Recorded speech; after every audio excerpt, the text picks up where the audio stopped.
Estábamos en el punto de los testigos de Jehová, en lo que ellos piensan con respecto a la muerte. No sé si usted se recuerda. Los testigos de Jehová piensan eso. Lamentablemente es así. Las muchas creencias falsas de creer o de pensar que cuando yo fallezco, cuando yo muero, todo se acaba ahí. Y la tumba es el supuesto infierno que habla la Biblia. Y eso es incorrecto. Pues hoy, justamente en esta segunda parte, vamos a estudiar la existencia del infierno. Bíblicamente te voy a demostrar que el infierno existe literalmente. Pero hablando de los testigos de Jehová, lamentablemente en el área espiritual son ciegos y sordos. Yo me pregunto qué podrían ellos entregar si no ven con claridad. Ellos se llaman ser testigos de Dios, pero ni siquiera han visto o han escuchado de Dios directamente como para poder transmitir lo que el Señor les está hablando. Es inventada.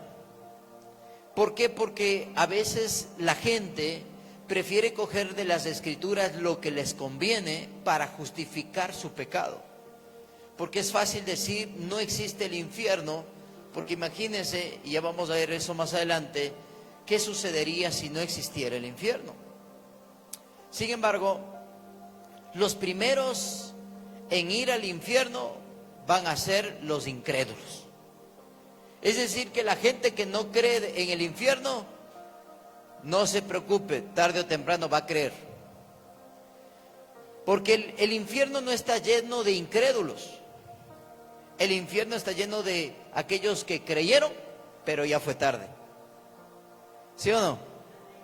Porque a la final, si hoy yo digo no hay infierno, pues algún rato voy a conocer y ahí sí voy a creer. Ah, no, sí ha habido. Sí ha existido.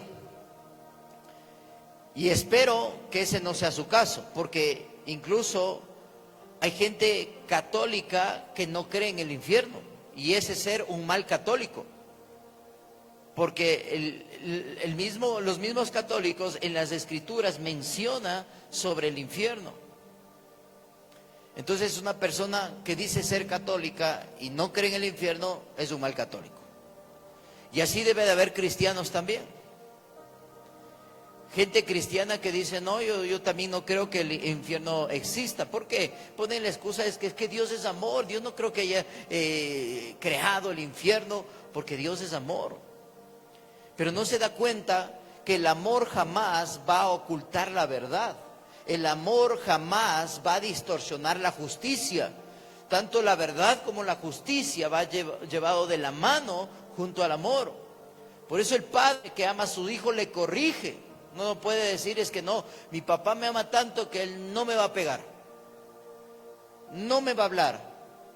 Ese sería un mal padre. Aquel que no corrige a sus hijos es porque no lo ama. Por esa misma razón, no es justificable el decir, oponer o anteponerle el amor de Dios para decir que no existe el infierno. Así que, créame, mis amados, que la gente que no cree va a ir primerito al infierno. Su primer maestro de teología va a ser el diablo, hermano. Porque él le va a enseñar que sí existe. ¿Sí o no? ¿Estamos o no estamos de acuerdo? El infierno es real. ¿Qué es el infierno? ¿Por qué es ese lugar? La Biblia mismo lo menciona. El infierno, primeramente quiero que entienda algo. El infierno no fue creado específicamente para el ser humano. El infierno fue creado para Luzbel y sus ángeles que se rebelaron. Pero ese lugar se convirtió en un lugar de castigo, un destino para todo rebelde e incrédulo. Y si no existiera el infierno, entonces Jesús mintió. Si no existiera el infierno, Jesús mintió. Mateo capítulo 12, versículo 39 al 40, Mateo capítulo 12, 39 al 40. Dice la palabra del Señor que lo leemos en el nombre del Padre, del Hijo y con la unción y el poder de su Santo Espíritu. Él respondió y les dijo, ¿quién? Diga conmigo, Jesús. Eso. La generación mala y adúltera demanda señal, pero señal no le será dada, sino la señal del profeta Jonás. Porque como estuvo Jonás en el vientre del gran pez 3 días y 3 noches, así estará el Hijo del Hombre en el corazón de la tierra 3 días y 3 noches. El corazón de la tierra. Esto nos enseñaron incluso en geología. No sé si usted se acuerda.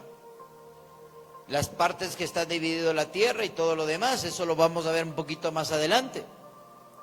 Pero habla la Biblia del corazón de la tierra. ¿Dónde es el corazón de la tierra? Llamado la endósfera o el núcleo. ¿Verdad? ¿Todos pasamos por escuela? Vea que eso en la escuela nos enseñaron. Y ahí es donde descendió el alma de nuestro Señor Jesucristo. Jesús estaba crucificado en la cruz. Estaba clavadas sus manos, sus pies. Y la palabra del Señor dice que así como Jonás estuvo en el vientre del pez 3 días y 3 noches, así va a estar el Salvador, nuestro Señor Jesucristo, 3 días y 3 noches en el corazón de la tierra. ¿Qué sucedió? Cuando Jesús está crucificado, ¿cuál fue la última palabra que dijo Jesús? A ver, estos estudiosos de la Biblia. Padre, en tus manos encomiendo mi espíritu. Esa fue la última. Porque cuando dijo eso, expiró, dice la Biblia. Salió su espíritu y salió su alma. El cuerpo fue a parar ¿en dónde? En el sepulcro, en la tumba. Pero el alma descendió. ¿Sabe a dónde? ¿A dónde se fue Jesús? Al cielo, dicen por ahí. Inmediatamente Él descendió al corazón de la tierra. Ahí está, Mateo 12, 39. Entonces Él descendió a 6,000 kilómetros de distancia de la superficie de la tierra. Descendió al núcleo de la tierra, al corazón de la tierra. Eso sucedió. Un lugar donde el calor es incalculable, el calor es inigualable, donde el acero se vuelve líquido o se vuelve polvo. ¿Sabe por qué? Por la presión atmosférica tan alta que tiene ese lugar. Ese lugar está comparado con la temperatura de la superficie del Sol. Entre 5,000 a 6,000 grados centígrados. Allá descendió Jesús. Salmos capítulo 16, versículo 10. Estoy yendo un poquito despacio para que no confundirlo, ni tampoco que se vaya sin estar claro de lo que estoy hablando. Salmos 16, 10. El salmista profetizó sobre lo que iba a ocurrir con el Salvador, con nuestro Señor Jesucristo. Y dice, porque no dejarás mi alma en el Seol, ni permitirás que tu santo vea corrupción. Esa profecía del antiguo pacto se cumple en el nuevo pacto en Hechos capítulo 2 versículo 27. Pero es lo mismo que está escrito en Salmos capítulo 16. Lo que profetizó el salmista David de nuestro Señor Jesucristo se cumple en el libro de Hechos. Pero aquí habla de dos palabras un poquito diferentes. En el Salmos habla de Seol, mientras que en Hechos habla de Hades. La pregunta es, ¿qué es esto? ¿Qué significa Seol? ¿Qué significa Hades? Les voy a explicar un poquito acerca de cómo se llegó a traducir esta palabra, Seol. Porque Seol significa infierno en la transliteración bíblica. Pero está escrito en hebreo, porque Seol es del hebreo. En el antiguo pacto, o todo el Antiguo Testamento como lo conocemos en la Biblia, fue escrito en un idioma. ¿En qué idioma? En el hebreo. Diga conmigo, hebreo.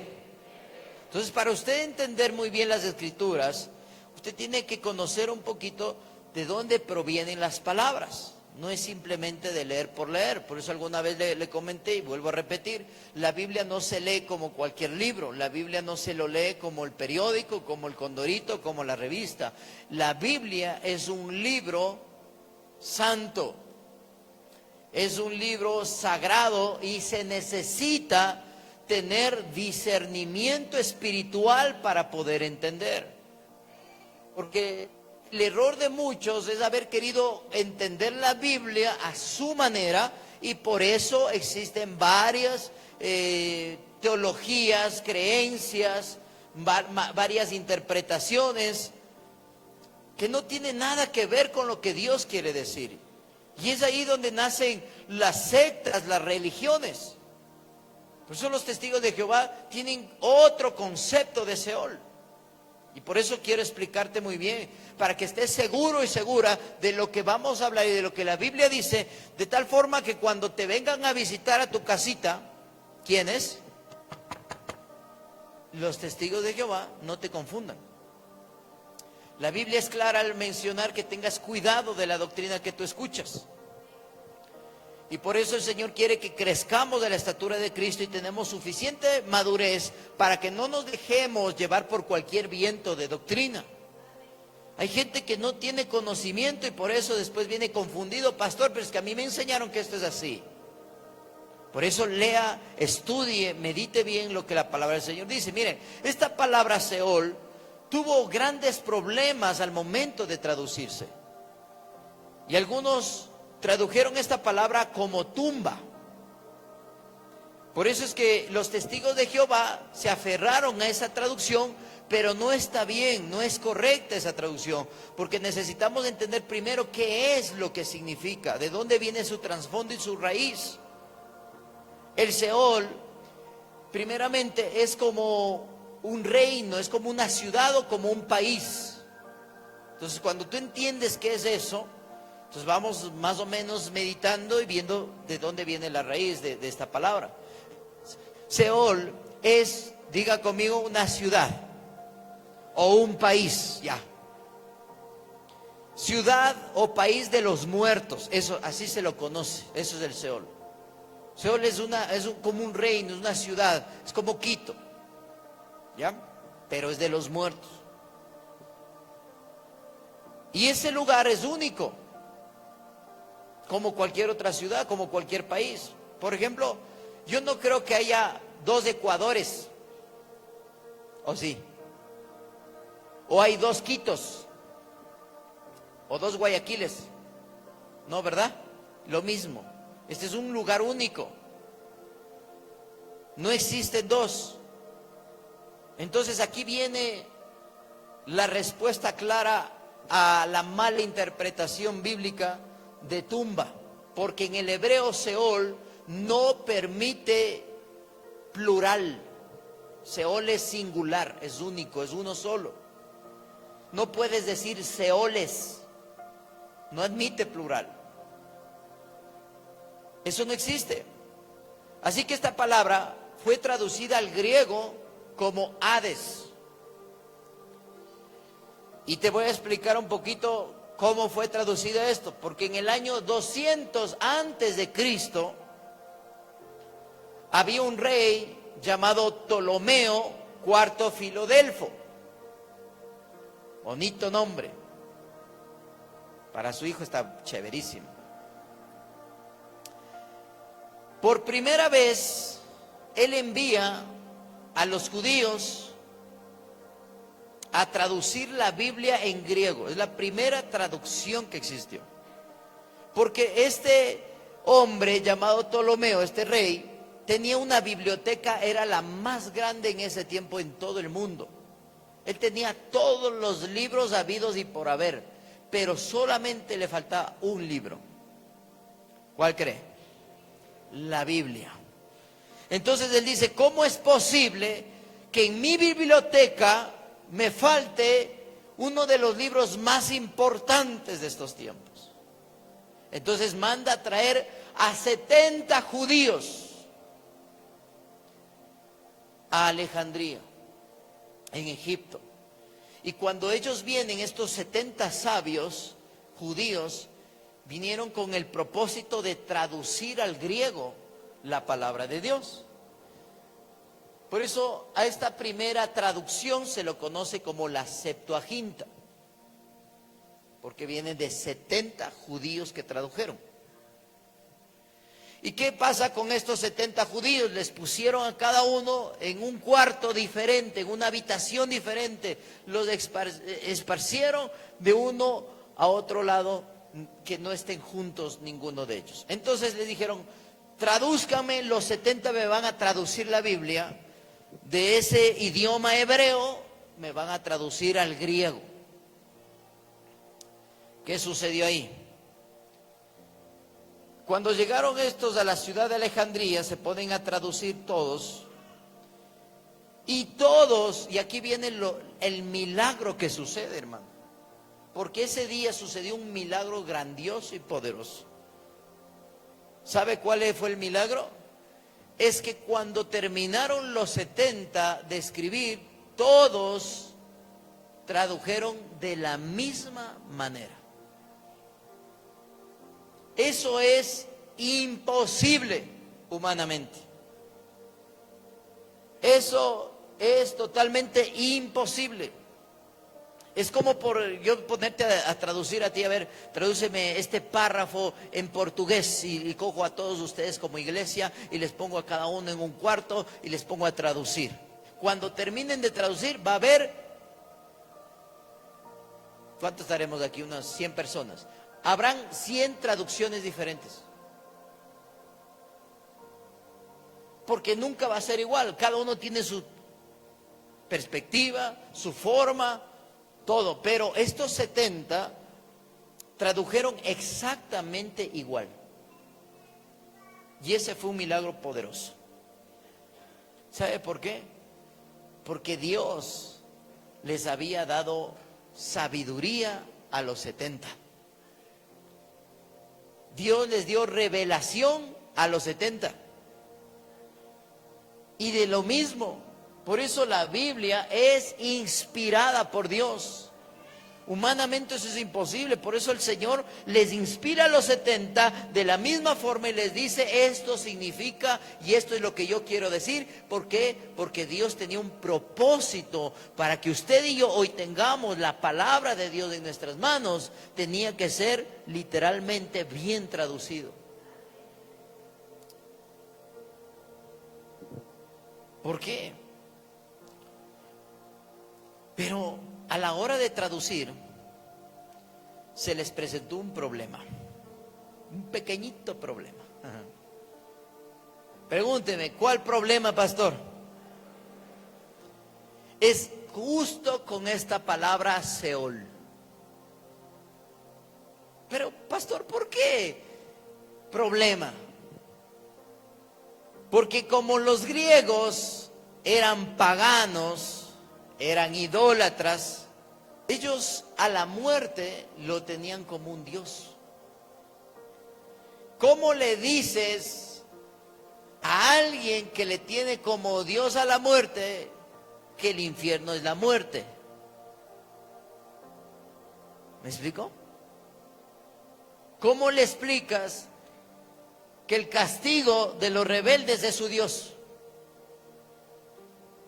Entonces ellos se quedaron perplejos y dijeron, listo, está toda la traducción de la Biblia, pero esta palabrita es la que no sabemos cómo traducirla. ¿Qué hacemos? ¿Qué les decimos?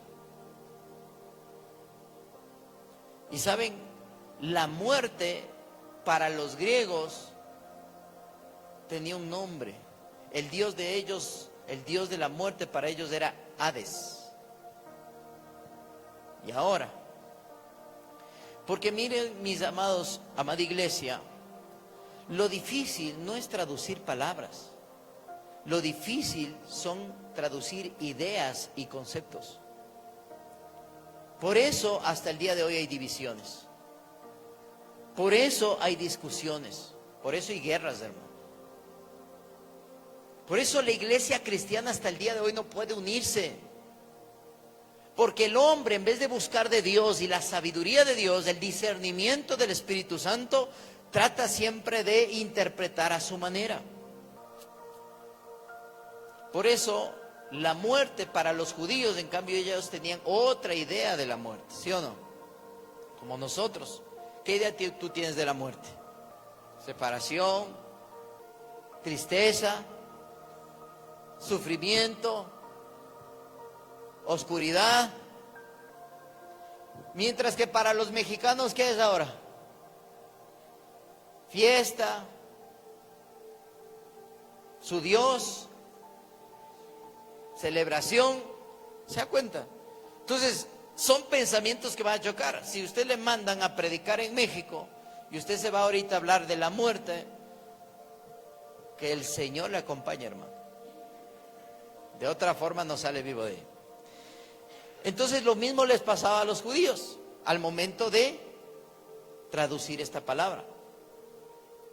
Y aparte de que los griegos eran paganos, idólatras, también eran mitológicos y eran filosóficos. Y eran politeístas, encima de todo. Entonces, ¿cómo decimos esta palabra? Por eso mitología viene de estudio de la mentira. Mito es mentira. Porque los griegos creen las mentiras, se inventan mentiras. Por eso es la mitología. Estudio, mito, mentira, logos, estudio de la mentira. O el mitómano. ¿Qué es un mitómano? Un hombre mentiroso, ¿no es cierto? Mito, mentira, imán, hombre. Un mentiroso. Entonces, ¿sí se da cuenta cómo les hacían entender que la muerte no es el fin del ser humano? Y por eso los judíos mantuvieron la palabra Sheol en las primeras traducciones. Pero a lo largo del tiempo fueron colocando la palabra correcta en griego. Tenía que haber sido traducido todo en griego, así que tuvieron que traducirle y le colocan Hades, le duela a quien le duela. Y entonces, por eso hasta el día de hoy, muchos filósofos, científicos rechazan la palabra de Dios por todo este tipo de pensamiento. Incluso usted sabe muy bien ahora las ideologías de género y todo eso, rechazan la Biblia, porque no creen que Dios, siendo amoroso y bueno, tenga que despreciar al hombre, y no es que Dios desprecie al hombre, sino que Dios desprecia el pecado del hombre. Pero eso es lo que no entiende la gente. ¿Ven? Entonces, lo importante y lo interesante de esto es que tanto el nombre de Sheol, Sheol con H, ¿no? Es en hebreo, que nosotros pues lo llamamos Seol sin H. Seol y Hades, lo interesante es que ninguna de estas palabras, ni en hebreo ni en griego, permiten plural. No hay cómo decir Seoles, ni tampoco hay cómo decir Hadeses. No hay cómo. No se puede. Por eso no puede ser traducido como tumba. Seol no es tumba. ¿Por qué? Porque la tumba, cuando usted va a un cementerio, son muchos, pues. La tumba, se necesita una palabra que sea plural para identificar tumba. Porque tumba sí puedes decir tumbas, ¿verdad? Entonces, cuando van al hebreo, encuentran la palabra correcta para interpretar esta palabra tumba. Y esta palabra en hebreo para tumba es kever, con K y B pequeña, kever. La otra forma de escribir es con Q y B grande. Pero bueno, no importa cómo usted escriba. Lo importante es que usted sepa que kever, eso significa tumba o sepulcro. Por eso Isaías 53:9 dice: y se dispuso con los impíos su sepultura. Está hablando de nuestro Señor. Isaías profetizó el Mesías. Y se dispuso con los impíos su sepultura. Aquí esta palabra sepultura está escrito en hebreo como kever. Entonces no puede decir, porque los testigos de Jehová dicen que es tumba o sepultura y ahí se acaba la vida. No puede ser, porque mira, la palabra no es Seol aquí, sino es kever, sepultura. Mas con los ricos fue en su muerte, aunque nunca hizo maldad, ni hubo engaño en su boca. Está hablando del Mesías, de nuestro Señor. Así que cuando se profetiza la muerte del Mesías, esa misma palabra sí se puede traducir fácilmente al griego. En cambio, en el griego, esta palabra tumba, lo que en hebreo es kever, en el griego es menimenión. Esta palabra también admite plural. Simplemente en menimenión se le pone una, ¿cómo se puede decir? Se coloca una línea horizontal encima de la O y ya es plural. Entonces, Sheol o Hades es un reino, vuelvo y repito, es un país, es una ciudad, una residencia de las almas que partieron de este mundo, donde no se pasa, créame, nada bonito, como dijo Celia Cruz. La vida es un carnaval. Después dijo azúcar negrito, pero ahora está cantando azufre diablito. Ella fue bruja. Fue sacerdotisa budista, juntamente con Walter Mercado. Mis amados, entonces bíblicamente, como geológicamente, se puede demostrar la existencia del infierno. Porque la Tierra, el planeta Tierra, se divide en tres partes. Y ahora sí voy a hablarles de las partes que nos enseñaron en la escuela. ¿Sí? ¿Qué partes nos enseñaron? Ya, cierto. La corteza o la endosfera, ¿no es cierto? El manto y luego viene el núcleo. Pero el manto se divide en dos y el núcleo también se divide en dos. El manto se divide en mantos superior y en manto inferior. Igual el núcleo se divide en dos, superior e inferior. Entonces, la corteza terrestre, si usted desde arriba se da cuenta la profundidad que tiene, la corteza terrestre tiene de 30 a 50 kilómetros de espesor. ¿Usted sabe lo que es 30 a 50 kilómetros? ¿Cuánto es más o menos? ¿De aquí a dónde? A Guayabamba. Ya, pero más conocido creo que es Guayabamba. ¿Sí o no? ¿Y 15? Wow, más allá de Guayabamba. Cayambe. Ya. Sí, ya. De aquí a Cayambe, ese es el espesor de la corteza. Solo la corteza, ¿verdad? De ahí acaban esos 50 kilómetros de espesor. viene el manto superior, que son 600 kilómetros más. Si le pareció largo de aquí a Cayambe, imagínense 600 kilómetros de profundidad. Y para llegar al manto inferior, desde la corteza terrestre hasta el manto inferior, son 3000 kilómetros. Acaba el manto inferior, en cambio empieza la endosfera, el núcleo superior. Es decir, que desde la corteza, de la superficie de la Tierra, hasta la profundidad, el núcleo tiene 6000 kilómetros de profundidad. Es para que usted se dé cuenta. Entonces, esa extrema temperatura dentro, en el núcleo, esa tremenda temperatura de calor que hay ahí, literalmente contiene, escuche bien, aleación de hierro diluido y níquel en estado líquido, porque no hay nada ahí sólido que pueda permanecer, vuelvo y repito, por las altas temperaturas. Pero también es probable, no digo que es ya comprobado, porque ni la ciencia ha comprobado, pero es probable que tenga azufre y oxígeno también.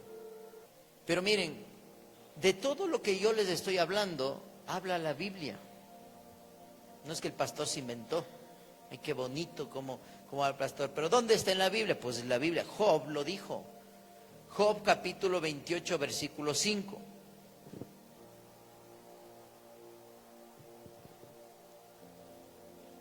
Menciona del fuego que existe dentro de la tierra. Job 28:5 dice la palabra del Señor: de la tierra nace el pan, y debajo de ella está como convertida en fuego. Job 26:5. Job 26:5. Las sombras tiemblan en lo profundo, los mares y cuanto en ellos mora. Las antiguas traducciones arameas de la Biblia, es decir, el Midrash y el Targum, son traducciones arameas. Traducen este segundo versículo, de Job 26:5, miren cómo está traducido. Está traducido como las sombras espantadas de las almas. Ahí donde dice las sombras tiemblan en lo profundo, literalmente en arameo está escrito las sombras espantadas de las almas, o las sombras aterradas de las almas. Entonces, si Job está hablando de la profundidad de la tierra, ¿por qué habla de almas? Simple, porque ahí queda el infierno. En el versículo 6 y 7 de Job 26, dice: el Seol está descubierto delante de él, y el Abadón no tiene cobertura. Él, ¿quién? Dios, extiende al norte sobre vacío, cuelga la tierra sobre nada. Miren, Job es o fue más bien dicho, el primer padre del pueblo chino. Los chinos descienden de Job. Si usted no me cree, puede irse al primer capítulo, el primer versículo de Job, donde dice que Job vivió en Uz, y Uz es la actual China el día de hoy. Entonces todos los chinitos, japoneses, coreanos, chinos mismo, son descendencia ¿de quién? De Job. Job vivió en la época muy similar entre Abraham, Isaac y Jacob. Este hombre, sin tener tecnología, sin tener ciencia, descubrió todo lo que contiene el espacio y el planeta Tierra. ¿Por qué? Porque Dios se lo mostró. Incluso de tal forma que ahí mismo dice, en el versículo que acabamos de leer, dice: cuelga la tierra sobre la nada. ¿Cómo sabía Job? Porque Dios le reveló. Mientras que la mitología griega, en cambio, que hay gigantes sosteniendo la tierra. Así. Por eso No sé si se acuerdan del Atlas. ¿Cómo se acuerdan de ese libro, el Atlas? Proviene de los griegos. En el Atlas está este dibujito, ¿no es cierto?, de un gigante fortachón ahí, un dios para ellos sosteniendo la tierra. Dice que ahí, yo me pregunto, ¿pero quién sostiene al gigante? ¿Qué tal si le hacen cosquillas ahí? Se va la tierra abajo, hermano. No tiene coherencia. Otros, en cambio, piensan que son tortugas gigantes sosteniendo la tierra, y otros creen que la tierra es plana como un disco. Pero la Biblia siempre enseñó que la tierra es redonda, es circular. Siempre. Y eso está escrito en Isaías, capítulo 40, versículo 22. Miren que los científicos, todo lo que yo les estoy hablando, recién descubrieron hace unos cuantos cientos de años nomás. Mientras que el libro de Job, imagínense cuántos años, casi 1000 años antes de Cristo fue escrito. Imagínense. Mire Isaías, que fue escrito 400 años antes de Cristo, dice Isaías 40, 22, Él está sentado sobre el círculo de la tierra. O sea, ya la Biblia lo mencionó. O sea, qué facilito para el científico hubiera ido a la Biblia y se ahorraba tantas cosas. Hasta plata, hermano. ¿Cuánto invertirían para descubrir tantas cosas? Dice, cuyos moradores son como langostas. O sea, así somos nosotros, o sea, como langostas, somos pequeñitos los moradores de la tierra. Él extiende los cielos como una cortina y los despliega como una tienda para morar. Eclesiastés capítulo 1, versículo 6. El viento tira hacia el sur y rodea al norte. Va girando de continuo. Mira que aquí habla de que la tierra gira. Y a sus giros vuelve el viento de nuevo. Los ríos todos van al mar y el mar no se llena. Al lugar de donde los ríos vinieron, allí vuelven para correr de nuevo. Cuando usted lee así rápidamente, usted ni entiende. ¿Qué también querrá decir eso? Le resumo rápidamente. Quiere decir, los vientos rodean el exterior de la tierra y el agua el interior de la misma. El planeta Tierra, lo que le rodea es los vientos, por fuera. Pero por dentro le rodea el agua. Por eso es que mayor parte es de agua que de tierra. Yo no sé por qué se llama planeta Tierra. Debería llamarse planeta Agua. Pero así Dios lo puso. Mire lo que dijo Job en el capítulo 6 del mismo, pero ahora vamos al versículo 7. Él extiende el norte sobre vacío. ¿Por qué habla del norte? Yo le pregunto a usted, iglesia, ¿por qué habla mucho la Biblia del norte? Es muy importante esto. Y me detengo ahí para explicarle. Porque el norte es el punto cardinal de referencia para todo ser humano. La pregunta aquí es, ¿qué tiene el norte que hasta el mismo Satanás quiso irse al norte del universo para ir a vivir ahí? ¿Qué tiene? ¿Se acuerda lo que dice Isaías 14? Cuando habla acerca de Satanás. ¿Qué dijo Satanás? O Luzbel, cuando fue antes de ser echado del cielo. Él dijo, subiré a lo alto del cielo. A los lados del norte levantaré mi trono. ¿Qué tiene el norte? Lo que pasa, amada iglesia, es que en el norte está el trono de Dios. Si usted quería saber la ubicación donde está Dios, está a los lados del norte. Por eso toda persona, hasta los ateos, hermanos, que dicen, no hay Dios, cuando le vas y le dejas en el desierto botado y no sabe cómo regresarse, busca el norte. Todo ser humano para direccionarse o guiarse busca siempre el norte, ¿sí o no?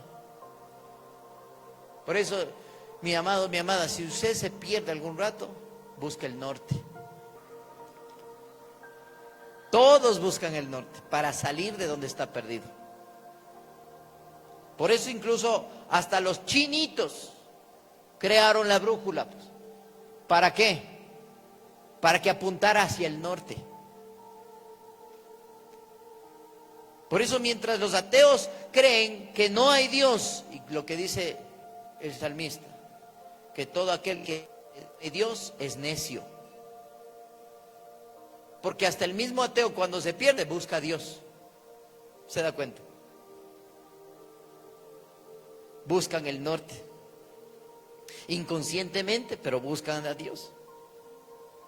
Nuestro cerebro tiene una parte llamado cerebelo. ¿Sí o no? El cerebelo es automático que busca el norte. Por eso cuando uno se pierde, lo primero que piensa es el norte. ¿Dónde queda el norte? ¿Por qué? Porque Dios le hizo de esa manera al ser humano, que siempre busquemos el norte. Por ejemplo, los ateos dicen que la tierra es quien les da de comer, pero no se dan cuenta que sin el agua ni el sol que viene del cielo, la tierra puede producir. O sea, Dios desde el cielo nos da de comer a todos. Y por si no lo sabías, las nubes que botan el agüita, ¿no es cierto? ¿Usted sabe cómo funciona eso? ¿Cómo nos enseñaron en la escuela? La evaporación, el ciclo, ¿no es cierto?, del agua. Se evapora la tierra, sube, se cargan las nubes, vuelve nuevamente a botar agua y vuelve el ciclo, y una y otra vez.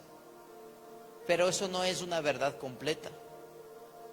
Sabía que las nubes se cargan de agua, solo es el 30% de la tierra, de la evaporización. Pero el 70% se cargan por los neutrones y protones que Dios los carga a las nubes. Dios carga las nubes. ¿Usted sabía cómo están compuestos los rayos? Científicamente comprobado. Es la mezcla del agua y el fuego. Yo le pregunto, ¿quién puede unir el agua y el fuego? ¿Quién ha hecho eso? A ver. Nadie. El único es Dios. Por eso es que los ángeles dice que son seres de fuego.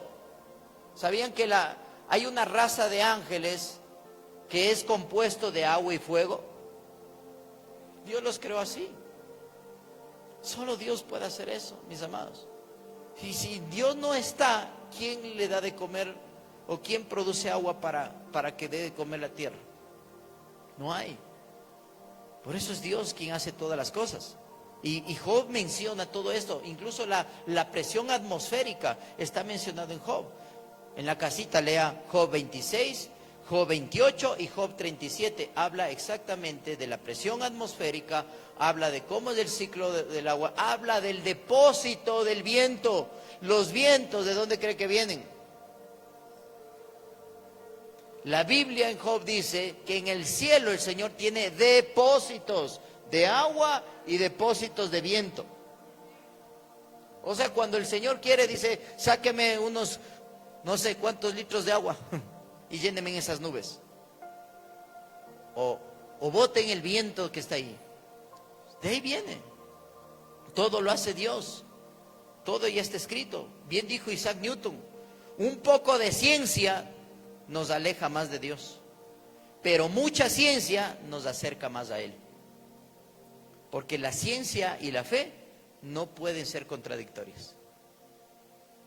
Por eso los científicos, mientras más investigan, se dan cuenta que la Biblia tiene la razón.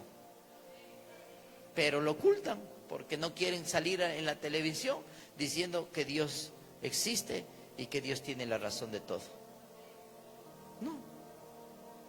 Simplemente quiere el hombre resaltar, relucir y aparentar. Yo descubrí, y es que esta teología, y es que esta filosofía. Es que quieren que figure su nombre como el mejor científico. Miren esta teoría. Y no se dan cuenta que ya todo está en la Biblia. Hebreos 11:3, ¿qué dice? Por la fe entendemos haber sido constituido el universo por la palabra de Dios, de modo que lo que se ve fue hecho de lo que no se veía. ¿Se da cuenta? Primero, Dios sería el más grande mentiroso que existiera en todo el mundo. ¿Sabe por qué? Porque Dios amenazó a los rebeldes con un castigo que no se podría cumplir. ¿Qué pasaría si no existiera el infierno? Número dos, Dios no merecería confianza, porque no podría ser justo. Porque ¿cómo puede permitir, por ejemplo, que vaya todo el mundo al cielo? Los obedientes y los perversos. Dígame usted, ¿cree que eso es justo? ¿Usted cree que es justo que el asesino, el violador, el drogadicto, el alcohólico entren al cielo sin haberse arrepentido? No habría justicia.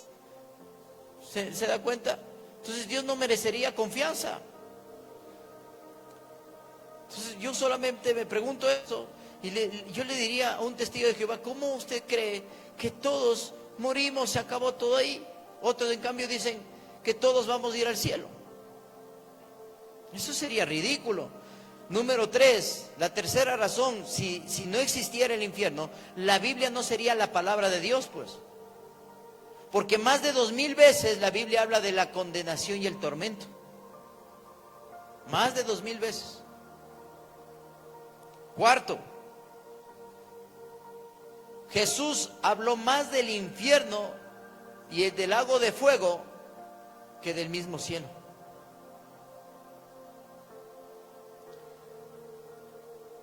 Si no existiera el infierno, número 5, yo me haría una pregunta. ¿Para qué vino Jesús? ¿Sí o no? ¿Para qué vino a morir por nosotros en la cruz? Si no tiene razón de salvarnos. ¿Y de qué? Si no existiera infierno. Jesús tanto que padeció, tanto que le golpearon, le escupieron, le dieron de latigazos, le crucificaron, le pegaron, le insultaron. ¿Para qué? Perdió el tiempo. ¿Sí o no? Sexto, si no existiera el infierno, Jesús sería un profeta cruel y perverso, porque también amenazó a los incrédulos.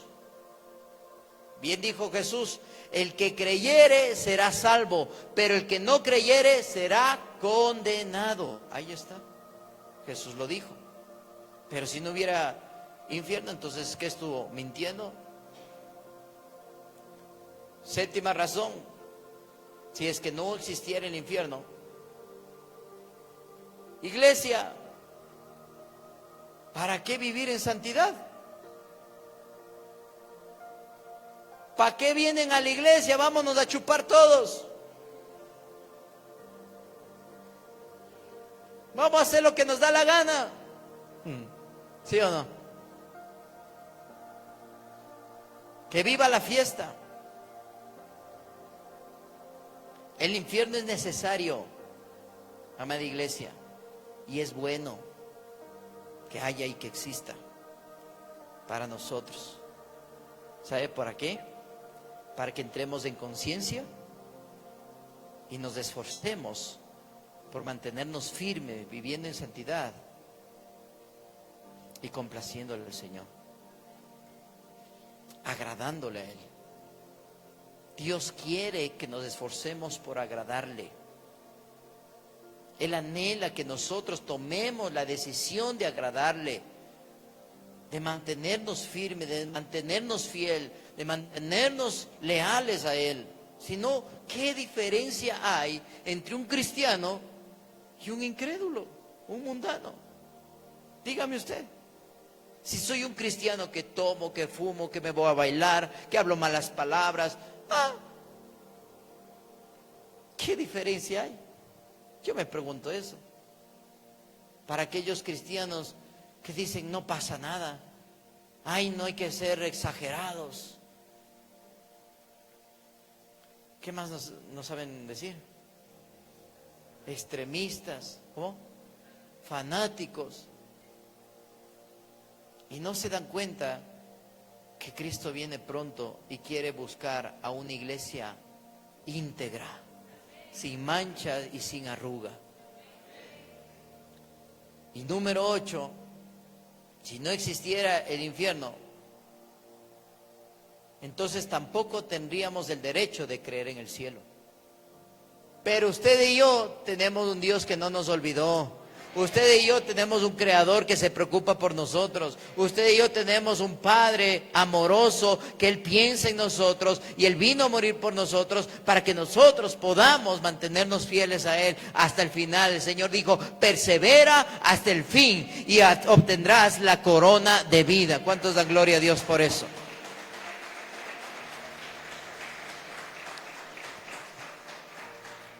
Lucas capítulo 16. Versículo 19. Muchos conocen la historia del rico y Lázaro. La palabra de Dios dice, había un hombre rico que se vestía de púrpura y de lino fino. ¿A quién se le viene usted a la mente? ¿Quién vestía así?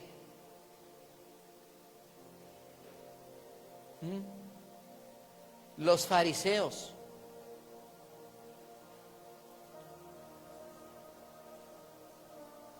Y hacía cada día banquete con esplendidez. Luego dice, había también un mendigo llamado Lázaro, que estaba echado a la puerta de aquel lleno de llagas, y ansiaba saciarse de las migajas que caían de la mesa del rico, y aún los perros venían y le lamían las llagas. La gente a veces, cuando no quiere recibir la bendición de Dios, cree y piensa que todo cristiano debe ser como Lázaro. No es ni el uno ni el otro, es una interpretación para que entiendan la gente que no es pecado ser rico, pero las riquezas muchas veces te apartan de Dios. Por eso hace una, ¿cómo se puede decir? Menciona como una metáfora, una historia para que entendamos sobre la diferencia de un altivo que no necesita aparentemente de Dios porque lo tiene todo, y de un pobre que necesita de Dios y con humildad clama y se humilla. Pero eso no significa que literalmente nosotros como seres humanos físicamente tenemos que estar en esa posición.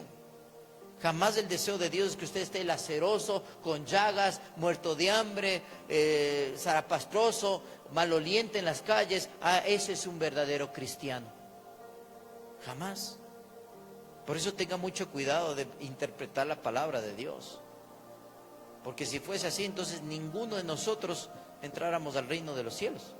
Y dice la palabra del Señor, y aconteció que murió el mendigo y fue llevado por los ángeles al seno de Abraham. ¿Qué pasa cuando una persona cristiana muere, fallece? Bueno, aquí voy a corregir algo que acabé de mencionar. Cuando una persona cristiana fallece, no es morir. A veces nosotros como cristianos decimos, se murió mi papá, se murió mi mamá, se murió mi hermano. ¿Conocía a Cristo? Sí, entonces no se murió pues. La Biblia nos dice que la muerte es la separación.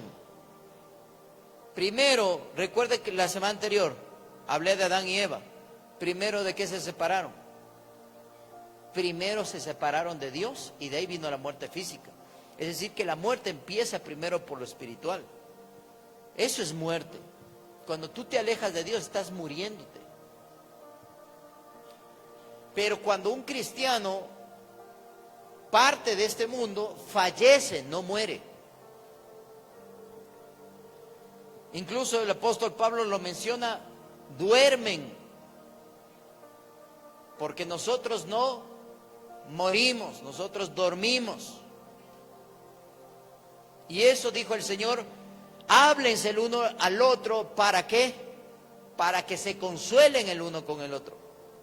Entonces, cuando tú ves de esa perspectiva, cuando fallece un familiar, una persona a quien amaste mucho y sabes que es cristiana, entonces eso te trae un consuelo, porque dice, está durmiendo, le voy a ver pronto, le voy a abrazar pronto, voy a estar con él o con ella pronto. ¿Por qué? Porque eso nos enseña la palabra de Dios.